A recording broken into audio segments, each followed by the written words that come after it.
So I'm going to take what I thought when I read it was an answer to my prayer. And you'll find the more open you are to the reality of what you are, everything becomes God or the Spirit, everything and everybody. And so, you have something that you're maybe, confused about and you're trying to sit with and get clarity, and you'll find it in a library book, you'll find it in a conversation with a friend. In Creston, we all go get our mail at the post office. And I don't know how many kind of things have been answered just going to the post office, hitting someone, or running into someone or whatever. And they say just the right thing. And I've even learned to accept when someone is angry at me and is yelling in my ear, or someone is very upset. I used to take it very personal, and I still do sometimes, but mostly I hear that that's God speaking also.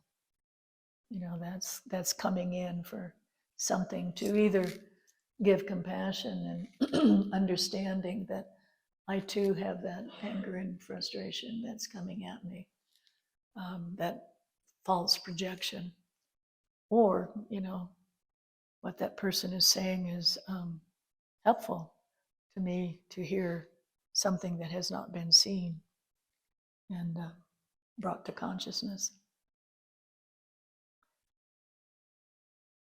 So in this little article in our community paper was the Spirit speaking through and answering a prayer. So I'll share it with you. And of course, something else will come in that is not probably within that little article.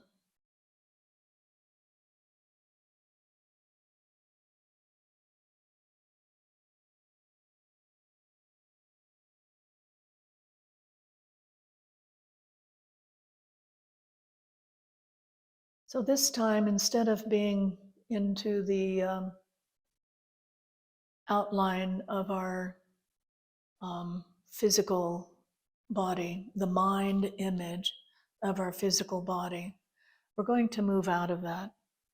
And it isn't like we're not into the greater body, because there is no limit to, there is this physical body, and then there's this, rainbow body, and there's, it's all one great, brilliant being. And so we're going to, come out of that sense of the personhood and the boundary of the mind imaged body, and rise up, ascend. And that rising up is with that sense of that golden channel that, in some traditions and myths and stories, they call it the golden fuse. And it's on both sides of the central channel in the spine. But this is arising out of the crown, that open, multi-petaled, brilliant jeweled crown that is open to its divine nature and receives its divine nature. When I do energy work or intuitive work with people, it's really quite common for the crown chakra to be closed, because it's been taught that God is a vengeful God, or that I'm not pure enough to receive this, or there's some kind of a cover or closure in the crown that keeps this download from coming in. The inspiration, the wisdom, the guidance, it's available to all of us all the time. So just imagine this golden channel, and it comes up out of the top of the crown, and it goes way beyond. So you might bring it to the top of this room, and then you might bring it even to beyond this room, until that it's connected. It's still within the central channel of the body image, but it's gone beyond, beyond, beyond, beyond, beyond. And as it arises in the same movement of this arising, this ascent, it's pouring forth. It's almost like a cloak or an umbrella of this golden radiance. And it's, as it's arising, it equally pours forth. And it has unimaginable, unfathomable vastness of love and compassion. And of course, the love and the compassion is the burning ground. It gives solace, it transmutes, it brings forth perhaps another way of being, of living, of existing. Each one receives this in their own way, their own perfectly unique way. And it's like someone that has been lost within the desert and they haven't had any water. And now the sweet waters of the golden rain pours through and in them. And their thirst is satiated. So however this can be a felt experience of this life being a channel of this golden radiance pouring forth in this that never runs dry, that is continuous. It is the continuum, and it touches and infuses and gives solace, whatever perfectly is for those that are coming forth and opening to their divine nature. It isn't that one has it and one doesn't.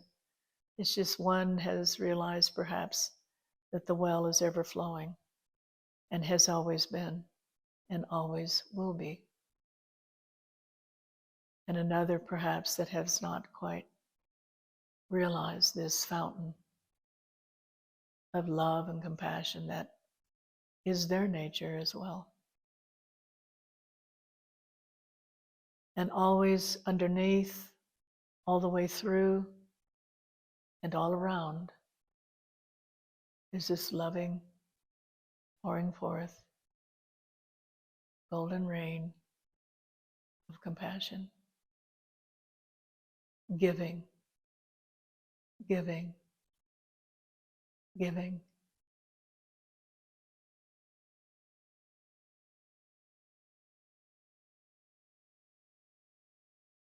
This you can step into, where this recognition is dawning that within you is this blessing channel, is the fountain. And the life opens up, and one actually is embodied and lives as the great interconnectedness, as there is no other, in truth, not a nice idea or something that you really can never really quite accomplish. It's a living of it.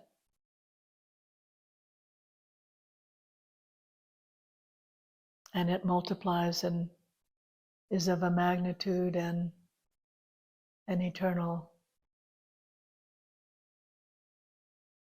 that simply can't even be imagined. It just is its own divine nature, pouring forth, transmuting, fulfilling, loving, and dissolving the great illusion of separateness and the great suffering.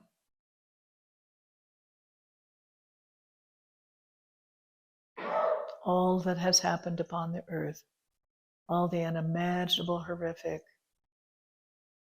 experiences upon the earth have come from this one great delusion that we are separate from one another and we are separate from our spirit, our living, holy presence.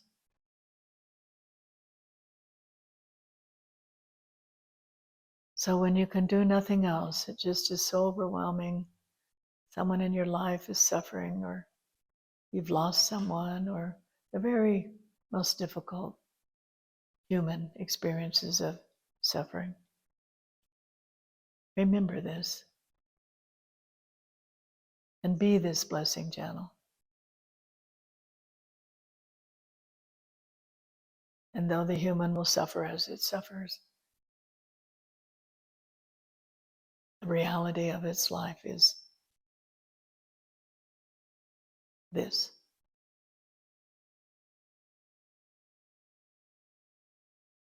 This is the truth. This you can offer, for it is in you this divine is, and therefore for all beings.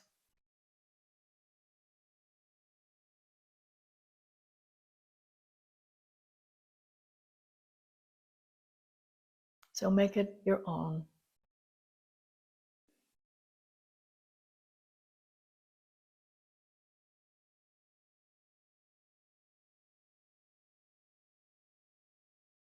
This you can do. And it is an unimaginable benefit.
So find your own way with this.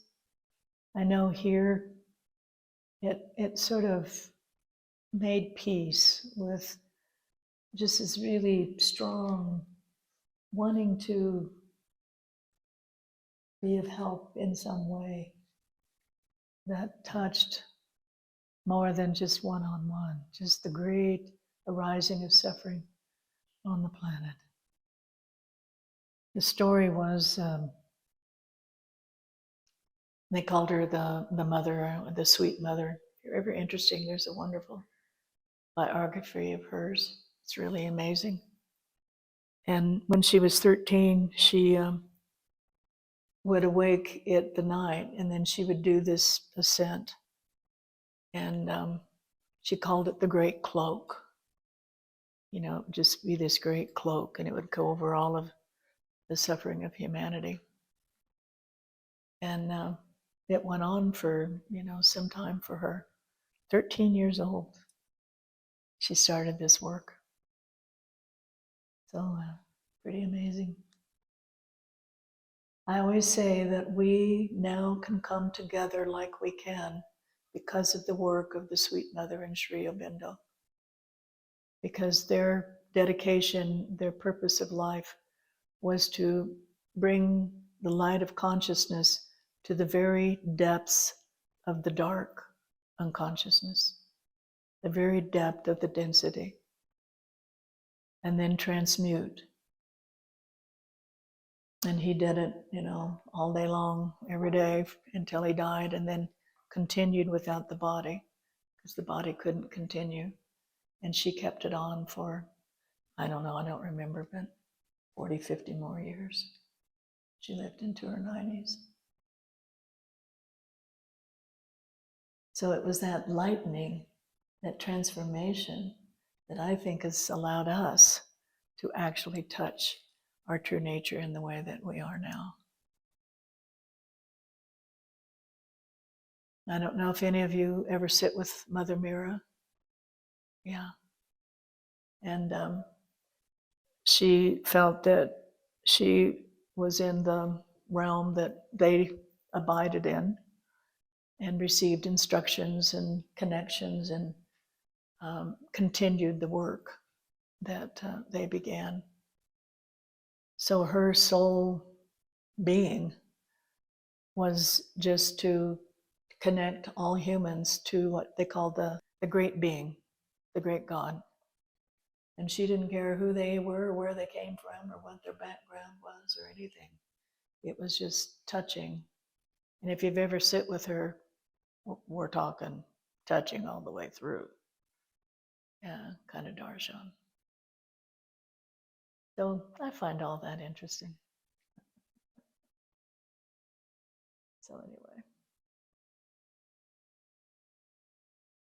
And then that work stopped, and then she went on to a different way of service.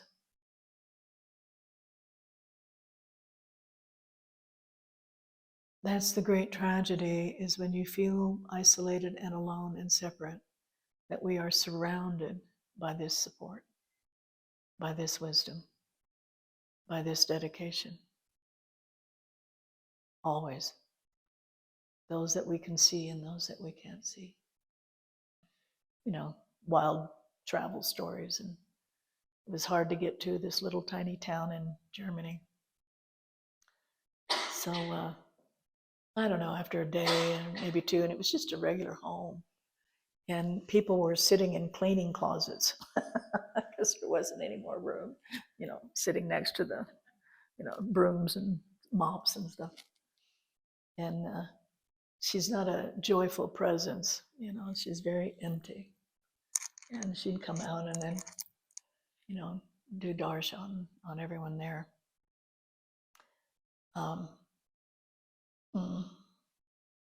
So my friend, very deeply heartful and pure spirit, but very mental, very, very, very mental. So she's sitting next to me, and we have these like plastic chairs you get at like Walmart or something, we're all sitting in our plastic chairs. And I feel this movement, I don't see it, and I look, and her chair lifts up about this far off the ground. It just levitates. She went, "Did you see that?" Yeah. So that was the kind of juju that was in that room. And, you know, she did darshan for thousands and thousands and thousands and thousands of people.